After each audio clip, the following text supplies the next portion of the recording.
Next topic है हमारे पास role of chlorophyll in photosynthesis. अच्छा जी, अब हमें पता है कि पत्तों के अंदर हो रही होती है जी फोटोसिंथेसिस।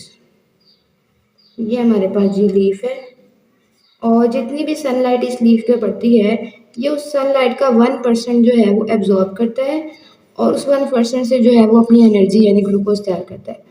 पत्तों के अंदर मौजूद होते हैं जी हमारे पास एक स्ट्रक्चर है प्लास्टिड्स। प्लास्टिड्स के अंदर होते हैं थालाकॉइड मेम्ब्रेन और थालाकॉइड मेम्ब्रेन के ऊपर मौजूद होता है जी क्लोरोफिल। क्लोरोफिल जो है वो लाइट एब्जॉर्बिंग पार्ट होता है। क्लोरोफिल जो है पूरा एक क्लस्टर बनाता है जिसको हम कहते हैं फोटोसिस्टम।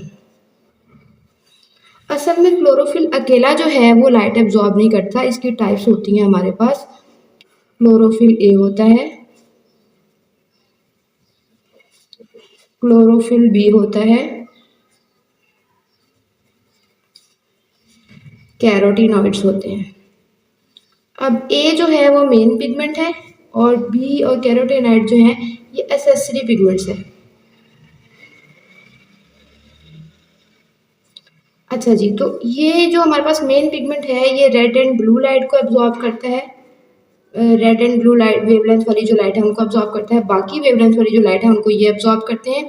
इस फोटो सिस्टम में सेंटर में मौजूद होता है क्लोरोफिल ए और बाकी जगहों पे जो है वो हमारे पास मौजूद होता है, इसको हम कहते हैं फोटो सिस्टम। तो बाकी जगहों पे जो है वो क्लोरोफिल बी और कैरोटीनॉइड्स होते हैं। तो जो भी लाइट जो है वो सन से आ रही है उसमें से जो रेड और ब्लू वेवलेंथ की लाइट है वो क्लोरोफिल ए एब्जॉर्ब कर रहा है और बाकी जो लाइट्स हैं बाकी जो वेवलेंथ की लाइट है वो बी और कैरोटीनॉइड्स एब्जॉर्ब कर रहे हैं। अब जो सारे पिगमेंट्स बाकी लाइट एब्जॉर्ब करते हैं वो अपनी सारी लाइट जो है वो दे देते हैं यहाँ पर क्लोरोफिल ए को। और क्लोरोफिल ए के पास जब सारी लाइट इकट्ठी होती है तो इसका इलेक्ट्रॉन एक साइड होकर जो है वो ऊपर चला जाता है, जिसको हमने लाइट रिएक्शन में डिस्कस किया था। इस इलेक्ट्रॉन को एक्सेप्ट करता है इलेक्ट्रॉन एक्सेप्टर। फिर ये पास होता है जी इलेक्ट्रॉन इलेक्ट्रॉन ट्रांसपोर्ट चेन से, जहाँ से इसकी एनर्जी निकाल कर एटीपी बनाई जाती है। उसके बाद ये दोबारा से इलेक्ट्रॉन ट्रांसपोर्ट चेन से पास होता है जहाँ से NADPH बनाई जाती है। तो ये हाई एनर्जी कंपाउंड जो है वो इस इलेक्ट्रॉन की